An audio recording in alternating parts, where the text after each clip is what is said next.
In patch 41.73, the devs added a new type of horror, fake dead zombies. What is a fake dead zombie, you ask? It's a zombie that gets back up after you kill it, often days later when you've completely forgotten about it. I was told, not by anyone with authority on the matter, that it's a 1% chance, and as you can see in the patch note, it's supposed to be a chance per decomposition phase. First of all, do zombies even have multiple phases of decomposition? I know they disappear or turn into a skeleton after several days, but I never noticed multiple stages of decomposition. Rather than answer that question, I'm going to kill 100 zombies and stare at them till something happens. Once a day, I ran past them to see if anyone decided to stand up. On days 1 through 5, nothing happened. On day 6, I noticed some flickering amongst the bodies, and went for a stroll to check it out. 2 of them are alive again. Let's leave them over here and carry on with another test. After waiting to see if anyone else was going to decide to stand up before they turned into skeletons, I proceeded to take out another 100 zombies. These guys did the same flickering thing, but on day 3 of their second death. This time, the stroll raised 4 of them. That's a little more than 1% would lead me to believe, and a bit of variability on when they decided to go for round 2.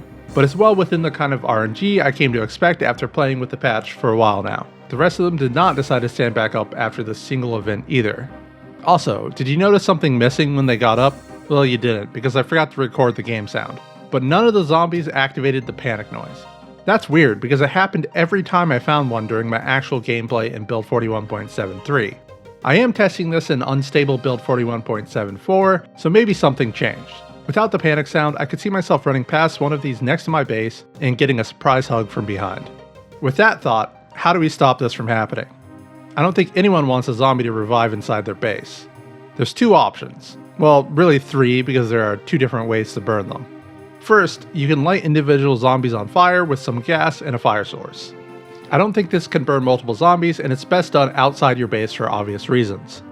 The second, more efficient way to burn zombies is to pile them all on top of a campfire. Yes, you have to stand directly on the campfire when dropping them for it to work. Once you've gathered them up, you can rip up a piece of their clothes and light the fire. No need for much fuel here, they go poof very fast. Once that's over, you can use a shovel to clean up the ashes if you so desire. Speaking of shovels, the other option is to bury the zombies. Dig a grave and stuff 5 of them in there. This only works in places with dirt. You can quickly run out of convenient grave space in some of the more paved and populated areas of the map as well, so it's not my favorite way to remove them. I can already hear the response to this. It's really annoying to have to deal with hundreds of zombie bodies around your base, and I agree. So here's 2 mods that will speed up the cleanup as well as reduce the amount of clicking you need to do. First up is just throw them out the window. This mod lets you throw corpses out of windows after you pick them up, meaning you don't need to take multiple trips in and out to get them to a much more suitable burn point. Especially helpful if a bunch died on a higher floor of a building. The second is easy corpse move.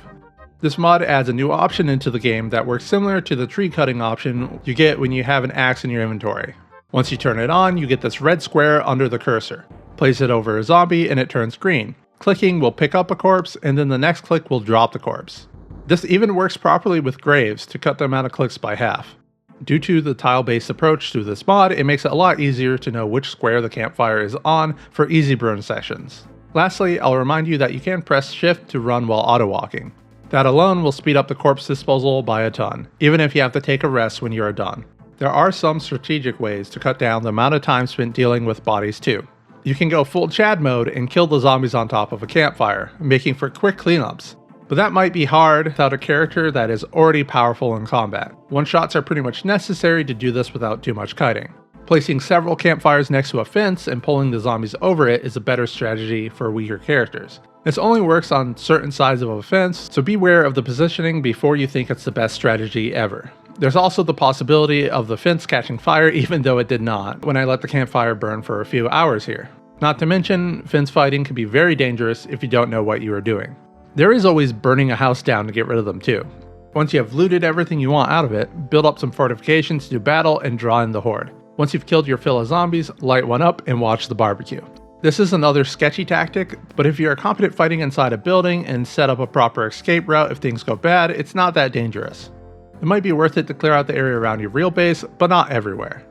On the other hand, fire and zomboid can magically spread across an entire town, and you may not want to risk burning down the entirety of West Point just to avoid a few zombies who don't know how to die properly. Since I'm talking about burns, the classic siren pull while the player is in a safe place to call the zombies to a mass burn just works. jam your car in a position where zombies can't reach you, make a few campfires around the vehicle with plenty of fuel in them, and start the barbecue. If you've never done this before, make sure to bring plenty of food and water, as it can take quite a long time for the ensuing horde to burn out. Honestly, I'm surprised the devs haven't gotten around to nerfing this. I guess there was that question of whether the zombies should be able to destroy the siren. Even without a siren, honking the car and firing off a shotgun are pretty effective at gathering zombies. There is one last option that I tend to pick over the others, and just ignore them. Yeah, it gets pretty dangerous, but by the time I have a car, I'm unlikely to return to an already cleared and looted area. If any pop up in my way while traveling, there's no real danger while driving like there is when walking. As for the future of Zomboid, I hope the devs add in some more ways to deal with this addition to the game. Something like a slowish double tap animation that takes too long to do on every zombie, but worthwhile when they're too close to your base or when you're trapped with them for a while. I'd also love it if they added in a visible dragging animation for moving corpses as well.